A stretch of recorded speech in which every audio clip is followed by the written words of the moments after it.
Hi, everyone. It's Steve Politi from NJ Advanced Media.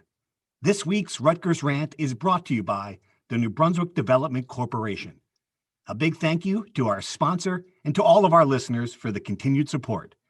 Now let's get to the show. NFL Sunday Ticket is now on YouTube and YouTube TV, which means that it just got easier to be an NFL fan, even if you live far away. Like maybe you like the Bears, but you're hibernating in Panthers territory. But with NFL Sunday Ticket, your out-of-market team is never more than a short distance away. Specifically, the distance from you to your remote control. NFL Sunday Ticket, now on YouTube and YouTube TV. Go to youtube.com/presale to get $50 off. Terms and embargoes apply. Offer ends 9/19. No refund. Subscription auto renews. From NJ.com and the Star Ledger, welcome to the Rutgers Rant, your one-stop podcast for the Scarlet Knights, with your hosts Steve Politi and Rutgers insiders Brian Fonseca and Pat Lenny. Let's start shopping. Hello, everybody. Welcome back to the Rant. Politi here, Fonseca, Lanny. We're all here. It is finally football week. We have a game this weekend. It's hard to imagine. Every time, as I get older, fellas, every time like the end of the season comes, I think the next season's never going to get here. And it always does. I'm always surprised, pleasantly surprised. Rutgers, Northwestern. And tell me if I'm wrong, guys. I cannot think of an opener in recent Rutgers history that was as much of a must-win game than this. I mean, Rutgers cannot lose this game to Northwestern and have any hope of having the kind of season they want and expect in Piscataway. Do you agree with that? Yes. And I know I joke around about saying season's over after one loss. I did that last week with women's soccer. I literally do think the season would be over if they lost to Northwestern, because the margin for if the making a bowl game is your goal, which it probably should be at this point, 4 years into Schiano coming back. If you lose to Northwestern, you literally have to win every other winnable game, which if you lose to Northwestern, you're not going to do that, right? If you lose to Northwestern, you're not beating Michigan State. So yeah, totally. And not just in the football sense, from a perspective sense too, because they're going to be the only show in town, noon, Sunday, Labor Day. Yeah. Everyone in college football is going to be watching that game. And if you lose to Northwestern on the back of that scandal, how bad they were last year, you'd be the laughingstock of college football for a week, and people wouldn't take Rutgers seriously. So yeah, in just about every sense, it's a must win, a can't lose, however you want to label it. Rutgers has to start the season 1-0, or the reasonable panic might start setting in. Right. And the flip side of that is, Pat, that it's a good opportunity too. Rutgers has not had this to start a season. Brian's right. When you put it on, you're on national television. I get it. It's Sunday at noon, and maybe Labor Day weekend, people won't be there, but still, it's NBC. It's a big deal. Yeah, it is. And I'm sure Schiano doesn't want to open the season against a Big Ten team. Like when his scheduling mastermind came out, I'm sure he was like, please give me Wagner to start the season. But I think it's great from the outside perspective of, all right, we're playing one of our most meaningful games right off the bat. Just like last year too, Boston College felt like one of those kind of winnable games. And the way they pulled that out gave them a little bit of momentum. Sure. Maybe that's the same case here.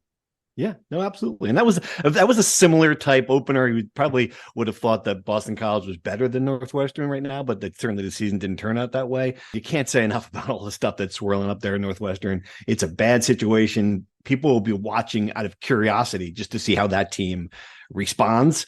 I mean, in the same line, I'm curious how this Rutgers responds. This season didn't end well. Made a lot of changes in their coaching staff.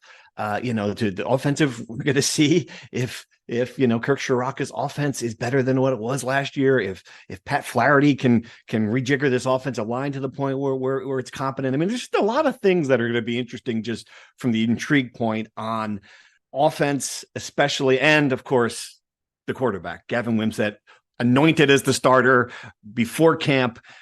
We're going to see right away if this kid is ready in his second full year. Absolutely. And obviously there's always going to be the first game overreactions where if he has a great game, it feels like, it was a great decision and he's made this big jump in his development. And if he has a tough game, everyone's going to be thinking about who the transfer quarterback they're going to get next March is. But I think after watching two camps camp in the spring, camp and training camp, watching Rutgers play each other back and forth, I'm just so excited to watch them play someone else, to be able to objectively think about how this team is, because we've talked about this I can't tell you how many times we've talked about the wide receiver and the offensive line and Gavin Wimsatt and Kirk Shiraka, and all these names are rattling in my brain. I'm so excited to just sit down and watch them actually play football. I cannot tell you. Sometimes the season sneaks up on you. This offseason has dragged on for so long. I am fired up to be able to talk about something and be able to have a podcast with you guys where we have something. Absolutely. Yeah. And it's funny though. So this is the topic that came up with a friend of the podcast. I won't tell you who it is, Fooch. And it's interesting to think what happens here if Gavin Wimsatt struggles. And I guess that to me is really an interesting question, because normally when you have you've named this guy a quarterback, you've built your team around him, you're all right. So this is your guy. You've said this. You believe he's got the higher upside. He's the biggest quarterback recruit in school history. Still, he's inexperienced, 19 years old. He's got to grow into the job, but he can't if he's struggling against Northwestern. It's sort of a very fascinating deal. I mean, I can't imagine, Pat, that his leash is very long, because they can't lose. We just said they can't lose the game. No. You know, if this guy, if he comes out and it's the worst case scenario, and he throws a couple of picks and he misses a couple easy throws, how long do you ride with him? I actually completely disagree. I think he has a decently long leash, because really went down this point of no return. When you anoint him the starting quarterback ahead of camp and put all this pressure on him, I just feel like he has a pretty long leash, and they got to a fork in the road. They made their decision, and they have to stick with it, in my opinion. So it's 13-7 Northwestern in the third quarter, and he is 4 of 12 with an interception. Well, you mean to tell me they're in danger of losing that game? You think you're not going to get pulled? That's I really think they're sticking with them. I really do. How else do you crush a kid's future than yanking him 2 quarters into his season? Right? He's all right. Maybe you'll make the argument he's already broken, or didn't deserve it in the first place, but I still think this is a year of development for him. It's been a really long time since Rutgers has developed a quarterback, and I think they're all in on this development, that they know this isn't going to be a 1 week, 2 week thing. I think they're invested in this for a couple of years. Brian, you agree? I could not agree more with Pat. I think you're alone here, Steve. I just think, unless your scenario, I'm not sure they would pull any quarterback. I would say, like, maybe Rutgers is losing 44-10, and 3 of those touchdowns were pick sixes that Wimsatt threw, and he's sailing balls 30 feet over guys' heads, and it's just clear that there was a gross miscalculation, which I just don't see that happening.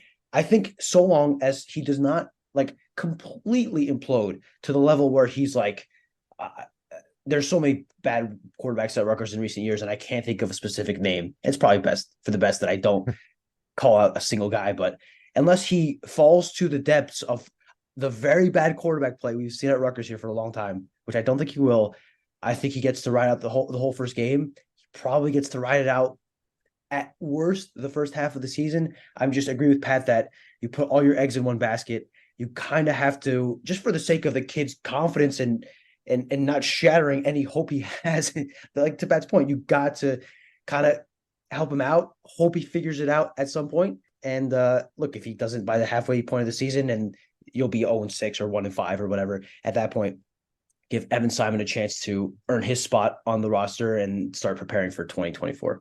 Wow, that's fascinating. I just think this is a team that's probably going to use more than one quarterback anyway. I mean, it's not unlike them in the past, and Rutgers past.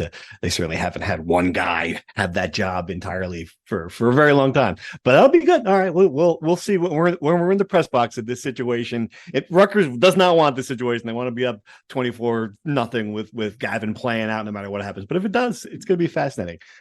All right, one other topic I want to get to, and talk to Greg Schiano last week about managing what the expectations here are going to be, what defines success. And I thought it was a fascinating conversation, and I know one of the reasons why I like covering Greg Schiano and have enjoyed it for the past 25 years is because he's honest. And we are in an era now in sports writing where coaches and athletes are pretty much taught not to answer questions. Their job, they see interviews as, let's just get through this, let's get this done. But I went down and talked to Greg Schiano with a list of, boilerplate kind of questions, and he challenged me on it. And I thought it was kind of fascinating, and different people had different responses to his answers. And I'm curious what you two guys thought of him kind of backing away that this is not going to be a season where we define progress by wins and losses, and what he said about his contract situation.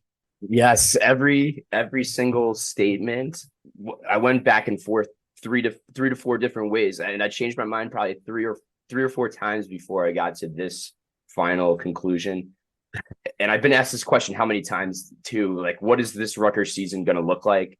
And I just think even when Greg talks about Gavin, he's always talking about he's understanding things, and things are slowing down for him, and all these little subtleties that I think that the season's expectations is subtle growth. Does that make any sense? Subtle growth, that like you really can't measure this team on wins and losses, but if you see that subtle growth, especially offensively, he's going to be happy. So we were all at practice when you talked to Greg afterwards, and you walked over to us and explained what just happened. And I was, pretty surprised at how candid he was. And then I read the quotes, and I was like, wow, like I was pretty surprised. I don't know if you were surprised as he was saying it, Steve, but like I was surprised just how candid he was. Like he said the thing about his contract is something that I think a lot of people probably felt was the reality, but he just said it. I was very surprised he said that. And the quote, if you didn't read the column, because I should have read the quote first. It's he said, I told them, well, this is year 4 of 8. And he interrupted me and said, there's no of anything. I'll be the one that will tell them, brackets, I'm done coaching, not the other way. I signed up for this because I believe we can get it back to where we had it and beyond. The minute I don't feel like we can, I'll let them know. And I look, and your first reaction is, wow, that's a great quote.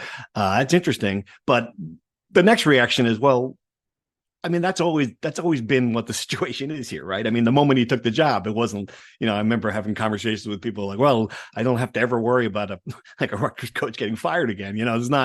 They're never going to fire Greg Schiano. It is really going. This was always going to end in one way, and it was him telling them they're done. Whether it's him telling them that they're done after the Rose Bowl, or him telling them that they're done after a 4-8 season and frustration, or whatever it might be.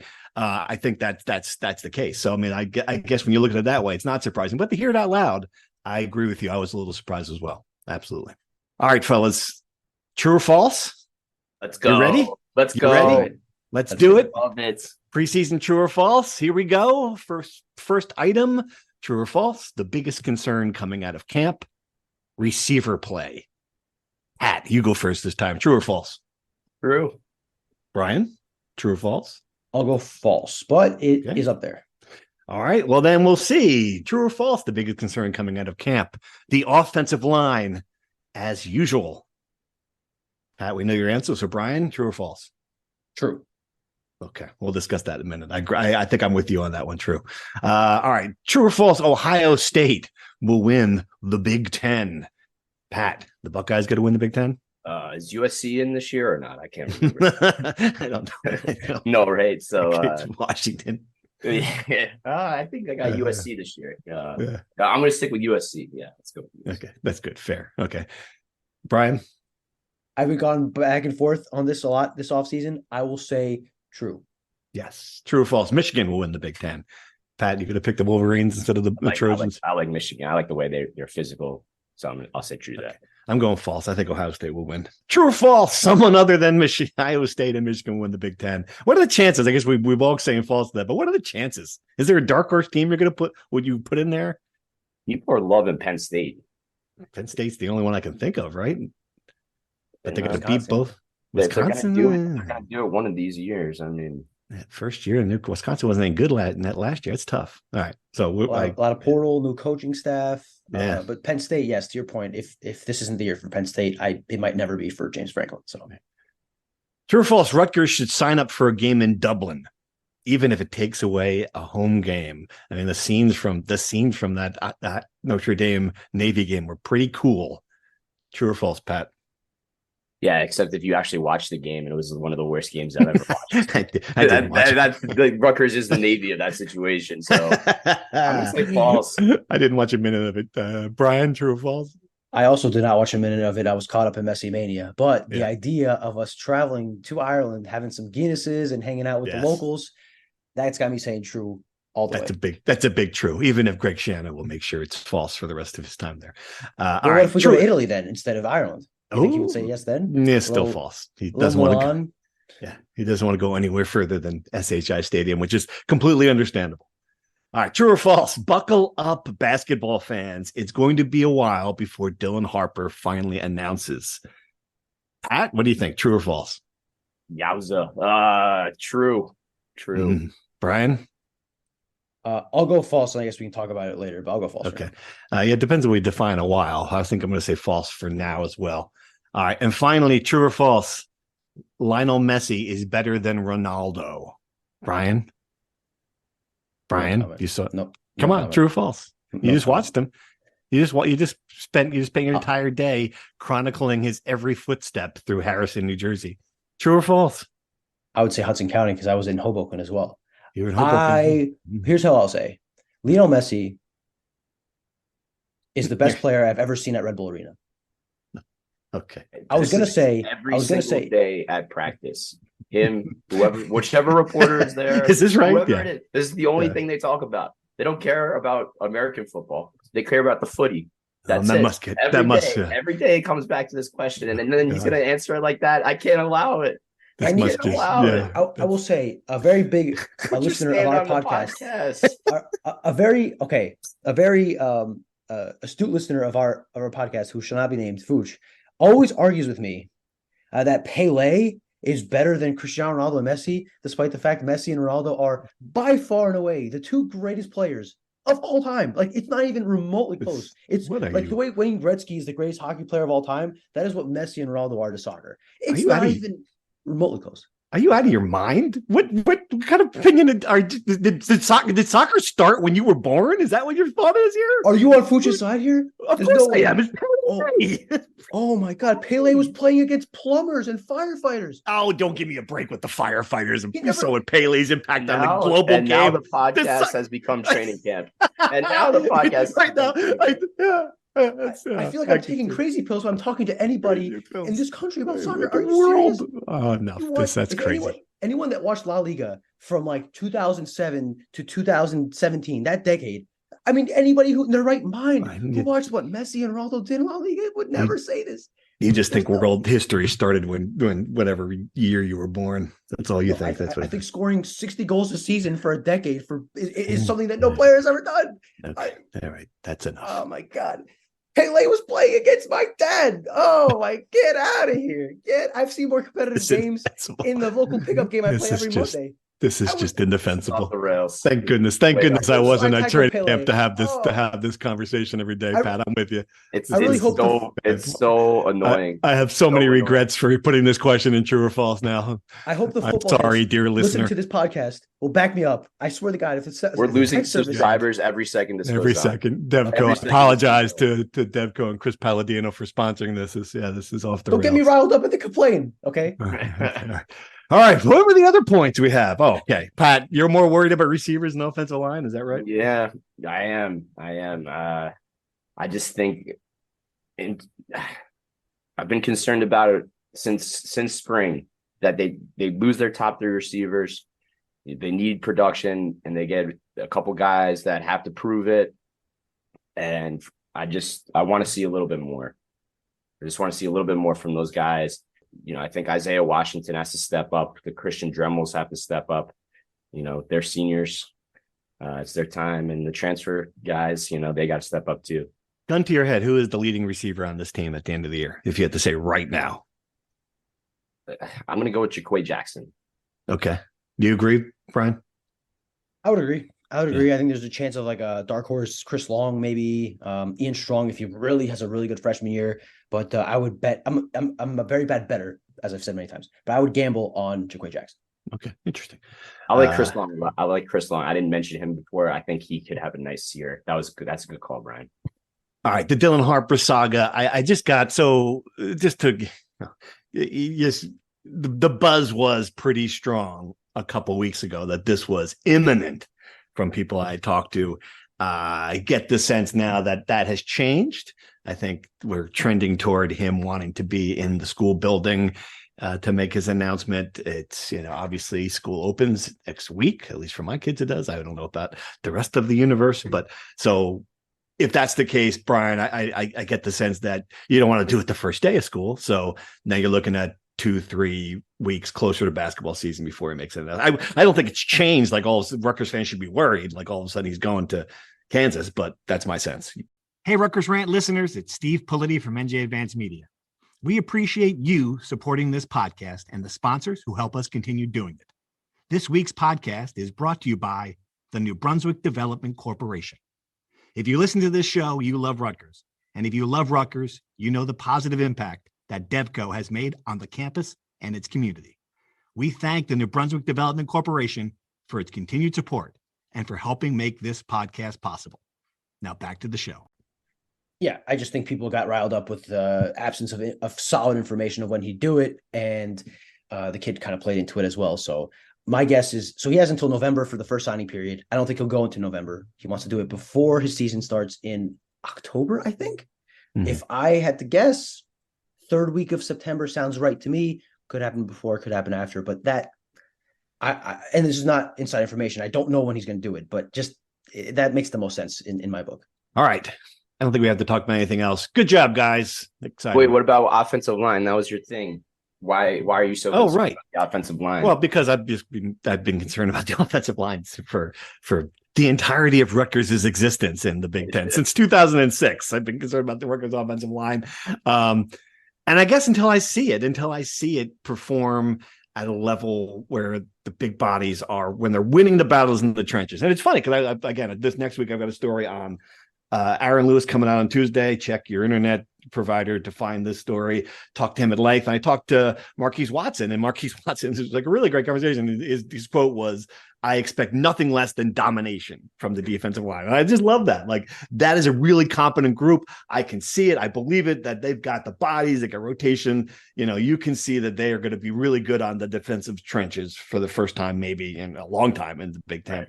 I just don't know about the offensive line. I wonder about whether or not they've still got the pieces. They've got some experience. I get it. They've got a great coach finally. I get it. But man, it's just until I see that work, until I see them line up against, a good Big Ten team and hold their own, at least hold their own. That's going to be I thought they just weren't that awful last year. Maybe I was watching something different. I thought they were a pretty decent enough offensive line. They ran the ball well at times. Okay. Yeah. So that's why I'm more concerned about receiver. I just think there are so many more question marks than offensive line. Interesting. But those are easily one, and no matter which way you put them, yeah. They are 1 and 1A concerns. All right. Good job, fellas. Appreciate that. Questions from our readers, insider questions. Guys, this is the time to subscribe if you haven't already to our text service. We're just texting away like crazy men. All right. Lots of just season projections and predictions about what win-loss is going to be. Just as a programming note, we're going to come back and record a second podcast this week on Friday, where we're going to do season projection, win total, and Northwestern pick. So plan on that for your tailgate when you're driving to the game. We'll have that ready for you later in the week. So we're gonna hold off on coming up with who we think's going to win this game. All right. So here's a question from Paul Jaffe in Bend, Oregon, one of our favorite. He thinks that Gavin's confidence will soar, which will open up many defense passes, but this entire season's on the offensive line. I don't know. I mean, I tend to think that that's a very important thing. We just talked about it, but do you think that the team's success this year is dependent on that area of improvement? Brian, what do you think? I think so, because it all starts in the trenches, as we know, and the offense has to, more than have an exceedingly good season, not lose games for Rutgers. To not lose games, you don't turn the ball over, and you don't turn the ball over when your quarterback isn't being, pressured hard, when your running backs are getting tackled by linebackers with no resistance and fumbling the ball.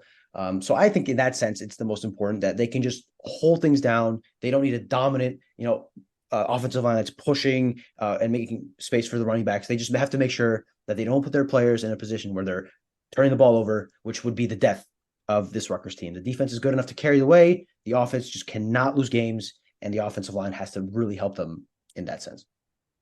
All right.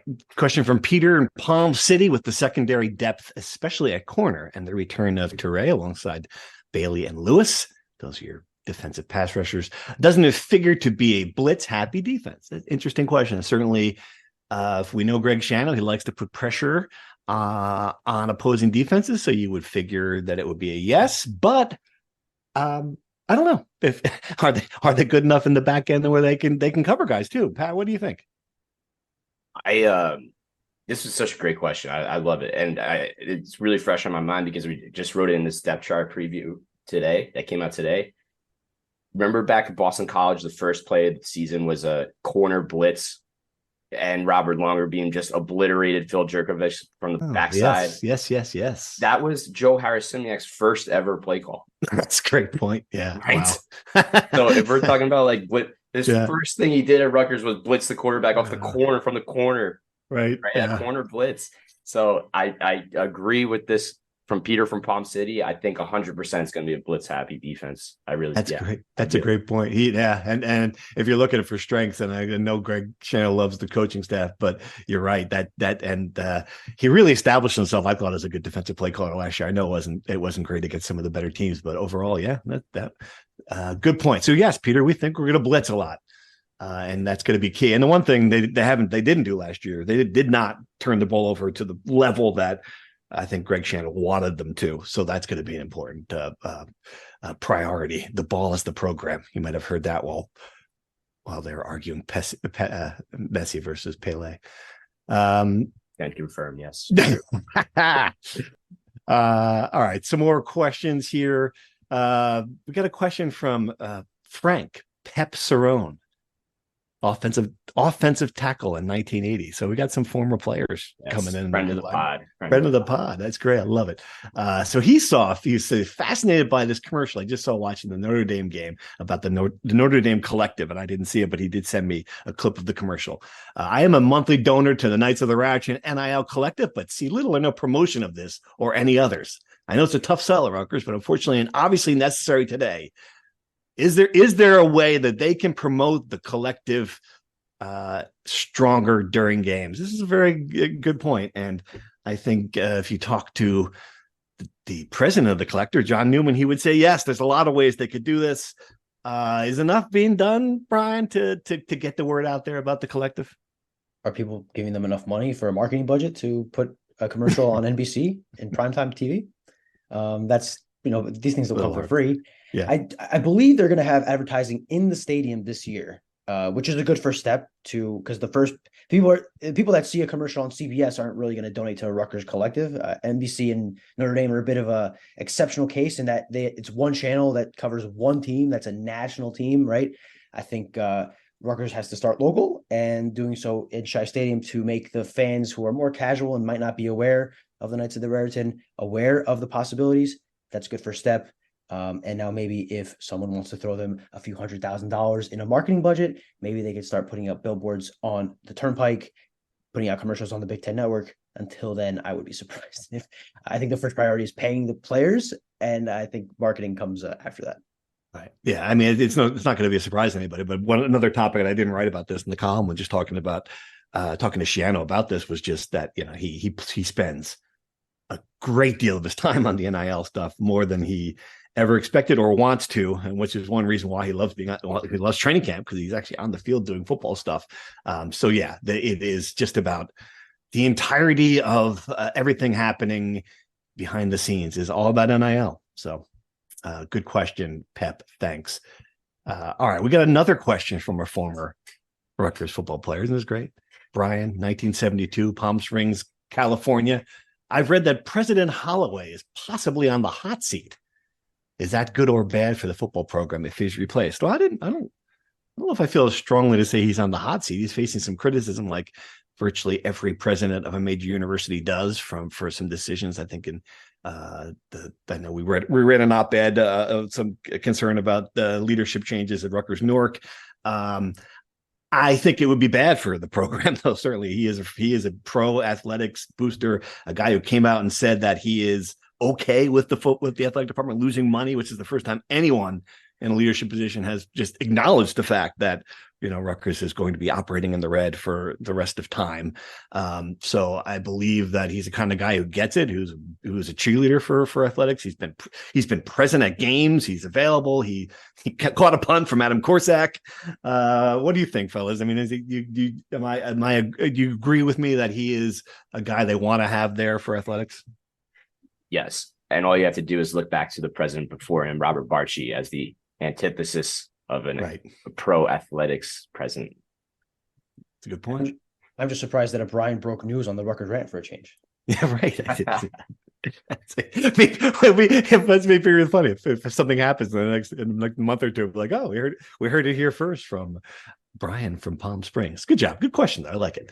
All right. Dave from Basking Ridge wants to know a former name we used to talk about on this podcast a lot. I was surprised to hear that Art Sikowski gave up his final year of eligibility to become a grad assistant at Illinois. Do you think he should have stayed at Rutgers? I could have seen him eventually be our starter. Thanks, Dave. I think he made the right decision to leave. It was just kind of a bad situation. Guy needed a fresh start.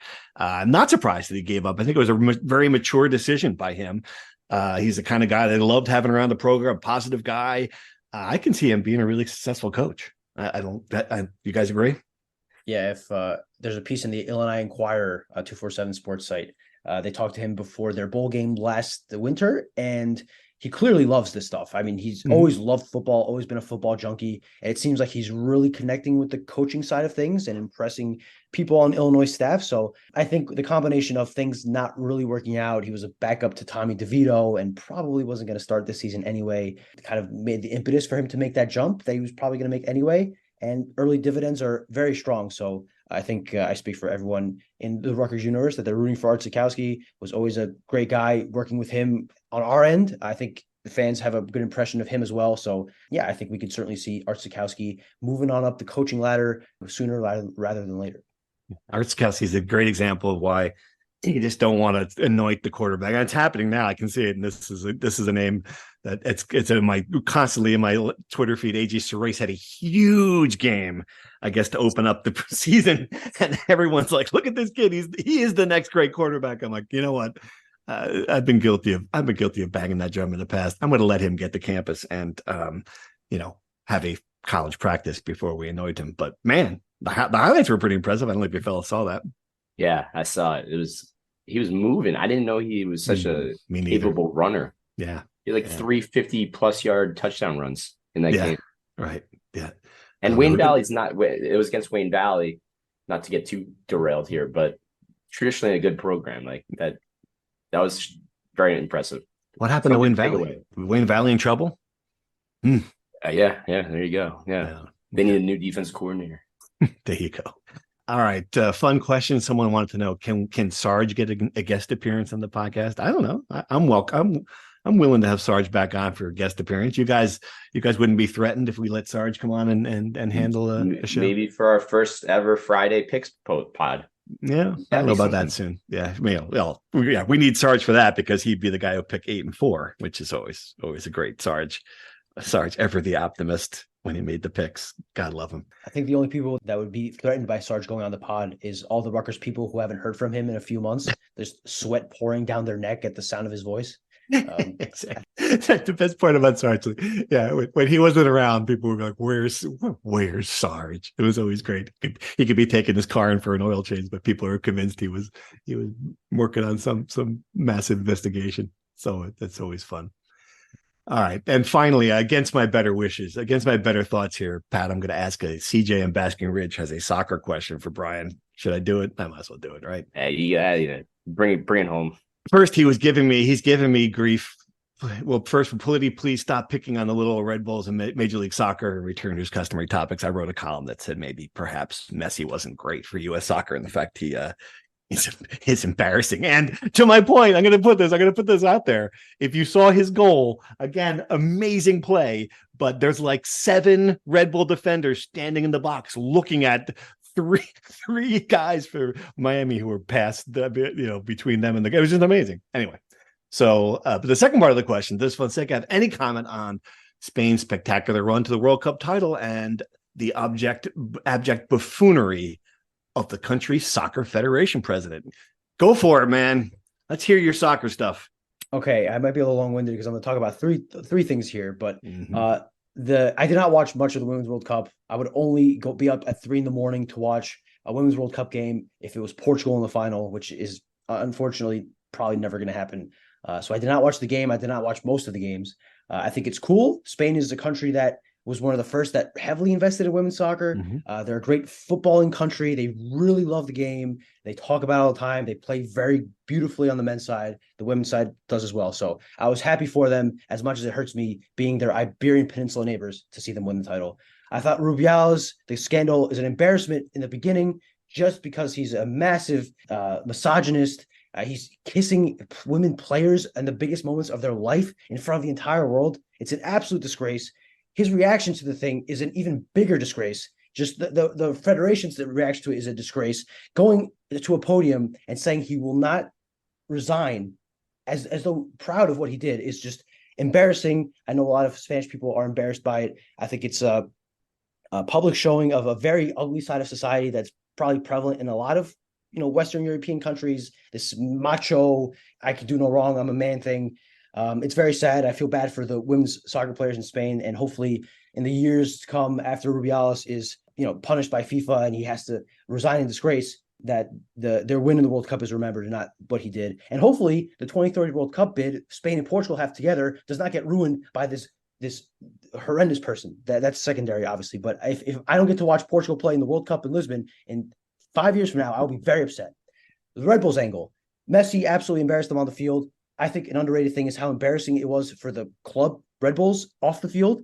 I mean, they packed that place out with the most people they've ever had, and 95% of them were there to watch an opposing player. I talked to the general manager, Marc de Grand Prix, earlier in the week. He said he hoped this would be a launching point for fans who had never been to Red Bull Arena to come back. I talked to about a dozen people on the way out of the stadium.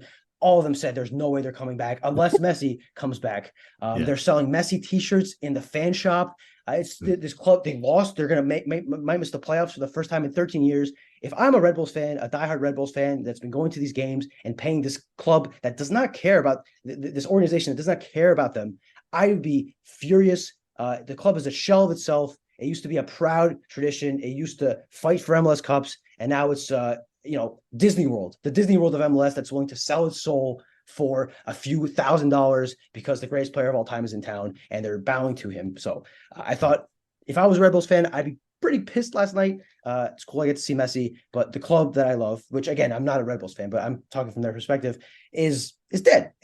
And until Red Bull sells the club, which I mean, hopefully they do for everyone's sake, it's going to continue like this. So that's my long-winded soccer point, and I can keep going on and on until you stop. You did a really good job. It was something else. Yeah, it would be great if we had. That was a real Rutgers rant right there. Every time, it'd be great if we had a way, like every time that Brian talks soccer, if we could put like a soccer song in the background, like he's talking, it's going ole, ole, ole, ole, something. You know what I'm talking about? It would just be like the Brian soccer segment. This soccer segment is brought to you by, certainly not by Red Bull. That's for sure. Man, who knew? Hello. Sell the team, Red Bull. Wow. Gosh. Scorching hot. Every time you've talked to me about this before. Every time they get a decent youth academy player, they send them off to Leipzig or Salzburg or Bragantino or anywhere outside of New York. It's embarrassing. It's embarrassing. But I did get a free Red Bull outside the stadium, which was pretty nice on a hot day where I was sweating my face off. So I guess it all evens out. That's nice. All right. What else do we got? Good job. But really, just good job. Do we have any other playing games? Anything else to talk about here before we sign off? Did you see the women's volleyball title? Women's volleyball title. They won the Cavalier Classic, beating University of Virginia in 5 sets. Wow. Probably a very thrilling win. They're 2-0. The Cavalier Classic. So they went to Charlottesville, Virginia. That's good. That's a big win. It's got to be a good win, yeah. And everybody rolls into Charlottesville and leaves with a win. That's it's an intimidating environment down there. And that's great. Good. That bodes well. Nice. Yeah.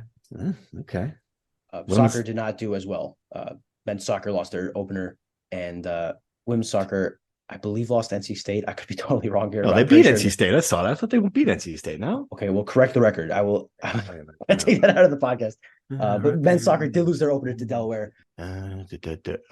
concedes late 1-1 draw. That's the other thing that can happen. You can either win, lose, or tie. So they tied NC State. So off to a shaky start. Thankfully, the NCAA recently had a rule change where they could have draws and not go to overtime in regulation. So I think you take a draw over loss. So thanks for that, Pep. Tata. Thanks for that, Tata. That's the name of the Miami coach. His name is Tata. That's what I learned. You can't, and I was going to be angry because he didn't start Messi, but it's hard to be angry at a guy named Tata, right? Or is it Tata? How do you pronounce his name? Tata. Tata. You got to say it like Tata. That's what he was saying to all the Messi fans when they ole, ole, exactly. Ole. This is a lot of soccer. Ole. I promise this is it. I don't think that was the Ole song, by the way. I think that you were singing "Hot, Hot, Hot" by. It Right. counts. You're actually right. You're actually right. Yeah. Hot. All right. Anyway, that's all we got, guys. No, I promise Friday's podcast will not have a word of soccer. We're going to give you the season preview for the win-loss record. We'll tell you who's going to win the game, Northwestern Rutgers. And until then, thanks for listening and for your questions. We appreciate it. Thank you for listening to the Rutgers Rant. To participate in the conversation and receive live updates about the Scarlet Knights directly to your phone, sign up at NJ.com/insider.